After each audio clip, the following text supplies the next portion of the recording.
Well, welcome. We're at a second or third talk in our series, What If God One of Us, exploring the topic, the wine. So if you were to meet with God, what kind of setting would you expect it to be? Where would God choose to meet you? Would it be a large, austere crystal palace, a little bit like Superman's home in somewhere down in Antarctica? Would it be a hazy, mystical, LSD type dream? Would it be a quiet, serene moment of meditation? Would it be a wash of feelings? Where would God choose to meet you? Well, what about if it was a party? What if God chose to meet you at a party? Would that be God's natural habitat? Is that where you'd expect to find God if you were looking for him? At a party? At a rowdy, raucous, wine drinking, food tasting, feasting party? Well, that's the startling idea here, that God comes amongst people and starts to reveal himself publicly at a party. Now, this is quite surprising, depending on your ideas about God, but it also gives us great insight into what God was planning to do, or what Jesus was planning to do, that he reveals himself at a party. I'm going to look at this really under four headings. The problem at the party, the classiest party the world has ever known, timing is everything at a party, and then who's invited to the party. So look at those four headings. Well, the first thing you see is there's a problem at the party, right? It's actually a fairly big problem. Look at the first couple of sentences. It's on the third day. A wedding took place in Cana in Galilee in the back blocks. And it looks like Jesus' mother is probably the primary guest. Jesus' mother was there, and Jesus and his disciples had also been invited to the wedding, just the way that's framed as they kind of tagged along too. And then you see there's a problem. Sentence 3. When the wine was gone, Jesus' mother said to him, "They have no more wine."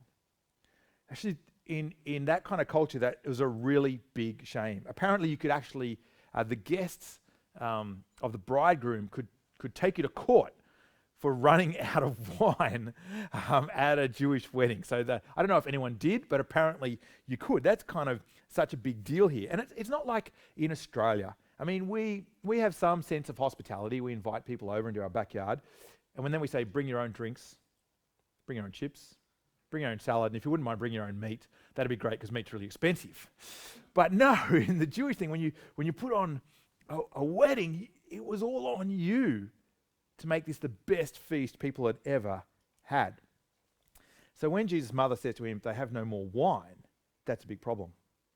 But you notice there's another problem here. Look at Jesus' response. "Woman, why do you involve me?" This is Jesus to his mum. It's that text there actually captures, it's a little bit blunt. Some translations say, "Dear woman." They've wimped out. They've softened it too much. It's quite blunt. He basically says, "Woman, what has this got to do with me?" Like to his mum. "My hour has not yet come." Now it's interesting. He says, "I'm not going to get involved," and yet his mother says to the servants, "Do whatever he tells you." That's interesting. So I think if John's eyewitness account is accurate, it must have all been in the tone. I reckon the tone he used was, Tommy Lee Jones, that character, he's the reluctant hero.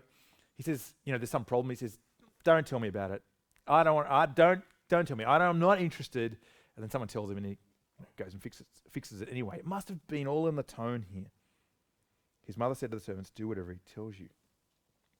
What does Jesus mean, though? It's not my time, or my hour has not yet come. Well, we'll come to that.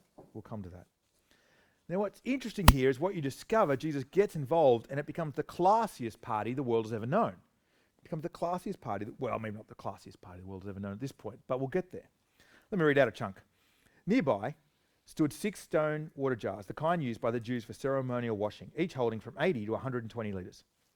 Jesus said to the servants, 'Fill the jars with water.' So they filled them to the brim, and then he told them, 'Now draw out some and take it to the master of the banquet.' They did so, and the master of the banquet tasted the water that had been turned into wine. He did not realize where it had come from, though the servants who had drawn the water knew. They called the bridegroom aside. Everyone brings out the choicest wine first, and then the cheaper wine after the guests have had too much to drink. But you have saved the best till now. It's interesting, three kind of things there. Notice the storage of the wine. It's in ceremonial washing jars. It's actually the washing jars the Jews had to wash themselves before there was any religious or cultural festival to make themselves clean to come before God. Whenever a priest was going to go into the temple, he had to wash himself. Whenever there was some religious or cultural festival that involved their belief system, they had to wash themselves to cleanse themselves. But Jesus has used jars that would have been used for cleansing now for wine. And then notice the quantity of the wine. It says here 80 to 120 litres. Yeah, when I kind of did the maths, it's about 100 litres per jar, which equals what? 600 litres. How much is that? That's 5,000 standard glasses. I mean, that's a big weekend at the wedding, isn't it? That's 5,000 standard glasses. So the storage of the wine, the quantity of the wine, and you notice the quality of the wine. The master of the ceremonies is kind of like, whoa, dude, you've saved the best right to the end. I thought we had the good stuff. Now you've gotten the top shelf stuff down. Or wine, actually, it doesn't sit on the top shelf, does it? The stuff from the back of the cellar. You've got the stuff from the back of the cellar out and dusted it off. See, it's the classiest party the world has known. So why these symbols? Why the storage, the focus on the quantity and the quality of the wine? Well, actually, wine in the Old Testament was a symbol of God's goodness and blessing. When the Israelites were going to come into the land, Moses gives his big sermon in the book of Deuteronomy, which is recorded in the book of Deuteronomy, and says that the land will be flowing with milk and honey. There'll be vineyards everywhere, and you'll have them, and you didn't plant them, and you'll have great wine. Wine was this kind of becomes the epitome of God's blessing to his people. But then the nation failed. It failed politically, culturally, and spiritually. 1,000 years passed. Actually, that math is probably wrong. More like 1,500 years passed. And the nation is crushed by the Assyrians. It's going to be crushed by the Babylonians. And there's been war and upheaval because the nation has walked away from God. And God makes this promise in Isaiah. Listen to the language here. On this mountain, the Lord Almighty will prepare a feast of rich food for all peoples, a banquet of aged wine, the best of meats, and the finest of wines. Saying there is a time coming, great promise in the Old Testament, there is a time coming when God will be the master chef. And how big will the banquet be? What will be the quantity? It'll be all peoples. And what will the quality be like? Do you notice how he captures the quality of it? He'll have the best of meats and the best of aged wines.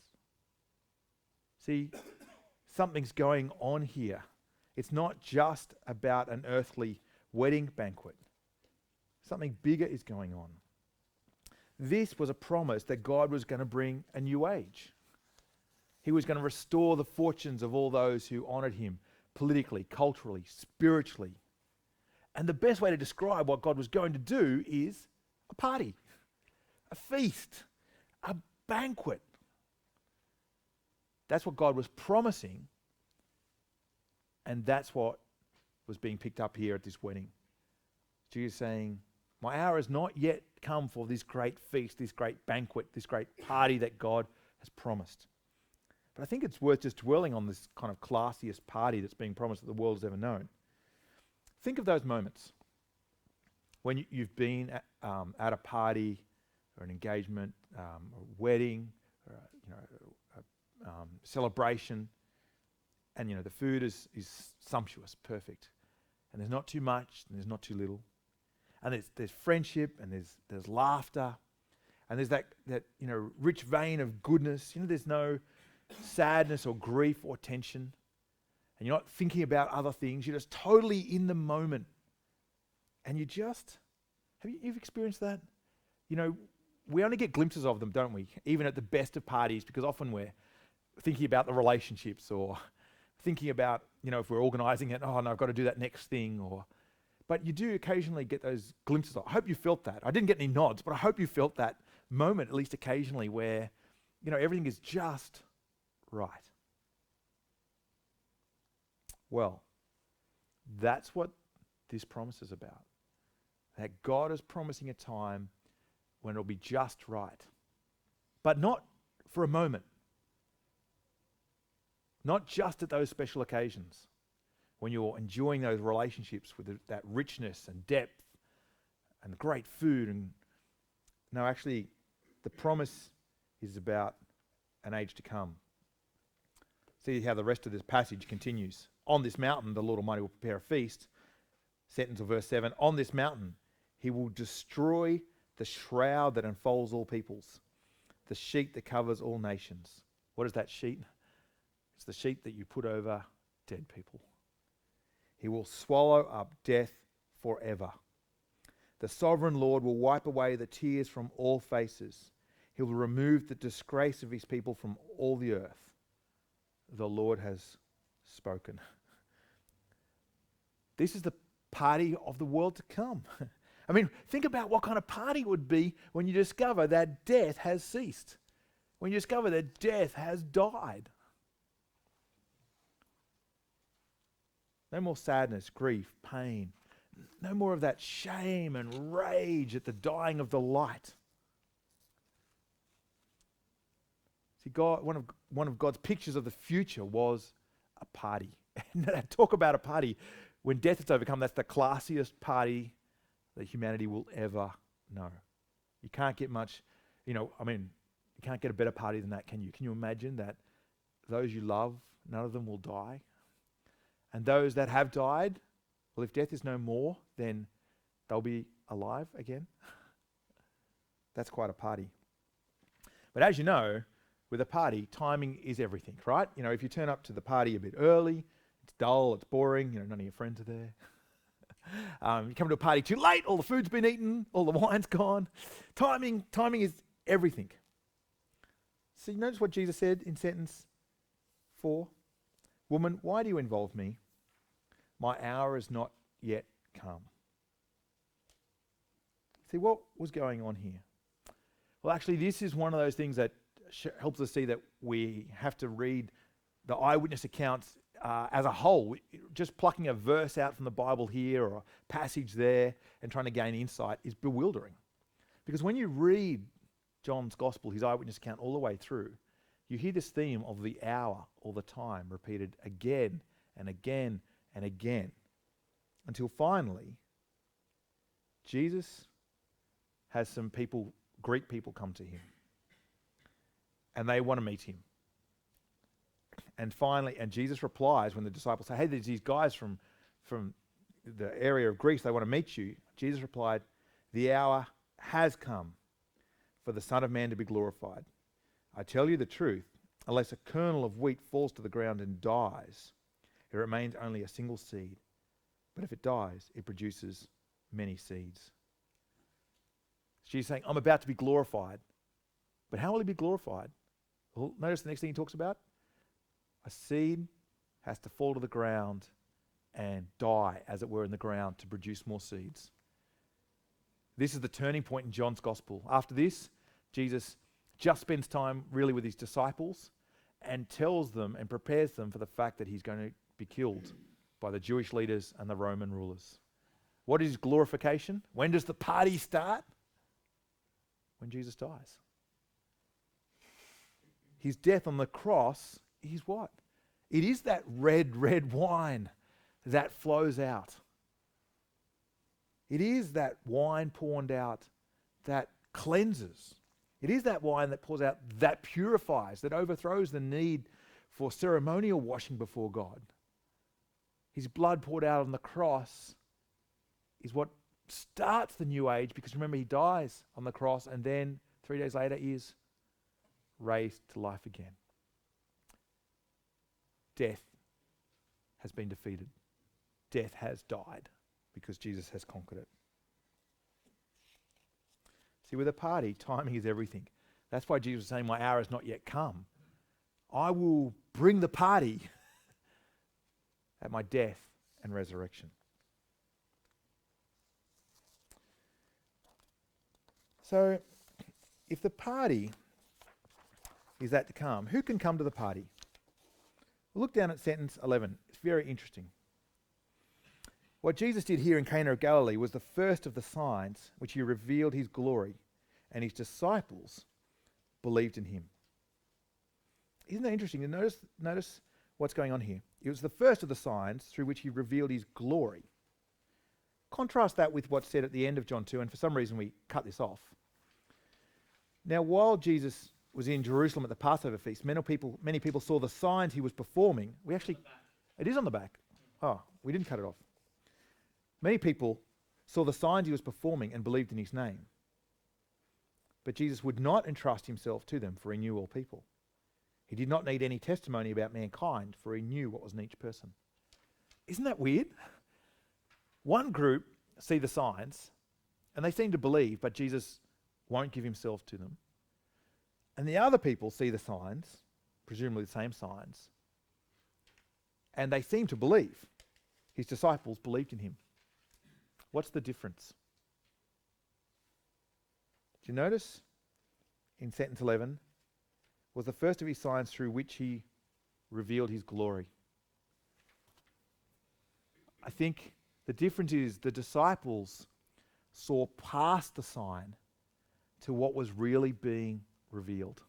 They saw where the sign pointed, that Jesus was the one who was going to bring the new age of God, that Jesus had the power of the Creator to bring water into wine. They didn't stop at the sign and go, wow, what a cool party trick. They looked beyond the sign to see Jesus' glory. Think about it. Let's say you're traveling to Noosa, beautiful Noosa, where the river meets the sea. It's just wonderful. But on the way, you see a sign to Noosa, one of those great big highway signs. And you pull over to look at it. Ah, that green metallic plank. Ah, that amazing reflective N on the Noosa. That's so wonderful. It's so beautiful. But it's silly, isn't it? Right? You wouldn't do that, because the point is not the sign to Noosa, it's Noosa. And that's what the problem was. People saw the signs, and instead of seeing how the signs pointed to the person of Jesus, they got caught up on the signs. See, the disciples saw past the party trick, not to diminish what Jesus was doing here, to what it revealed about Jesus. And what does this tell us? See, you don't need to meet God through miracles to have true belief. You don't need to have a mystical experience of God to have true belief. True belief is seeing the person of Jesus clearly. That's how you meet God. That's how you meet God. That's how you come to the party. So, what about after the party? The after party. See, if the party is a picture of the world to come, the new age, and it started with Jesus' death and his resurrection, well, the party hasn't hit its high point yet. It started, but it's not until, what do they call that person? The life of the party turns up. Well, that's what God has promised, that Jesus will return. And when he returns, then the party will really kick into top gear. The life of the party will have been there. But if the party is a picture of the world to come, it's the new age, I think this is actually a really helpful image for us. See, we won't miss out if we follow Jesus. It's exactly the opposite of, I think, how most of us think.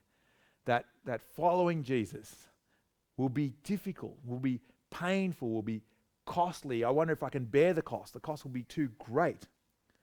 But if the world to come, and not just a moment in the world to come, but if the world to come is captured as the classiest party humanity has ever known, what have we got to lose by following Jesus? Nothing. And we've got everything to gain. So I think if you're Christian, that should really help us hold things loosely here, shouldn't it? It should help us hold the good things of this world loosely. Wealth, security, the good life, the pleasures of life, technology. We should be able to hold them loosely if we're Christian. And also, it's a bit of a hint that we should enjoy parties if you're Christian, that you shouldn't be like this grumpy Christian who looks down on everything that's good in the world as if, actually, God pictures the world to come. I think God's into parties. I think Christians should enjoy them. They're a glimpse of the new age. But again, and if you're not Christian, this should help us again. See, it is costly. The Bible says at many points, it is costly to follow Jesus. And there are costs. But the ultimate costs, or how do I put it? The ultimate gain makes those costs look like nothing. I mean, imagine if you were invited to the classiest party the world had ever known that was running right now, that was running for a week, a month, 2 months. And you could stay at this party at no cost to yourself. You'd be prepared to miss out on a few things to get there, wouldn't you? If you really wanted to be there. You would think, well, work, take it or leave it. All sorts of things you'd say, I'll take it or leave it, if you could get to the classiest party the world has ever known.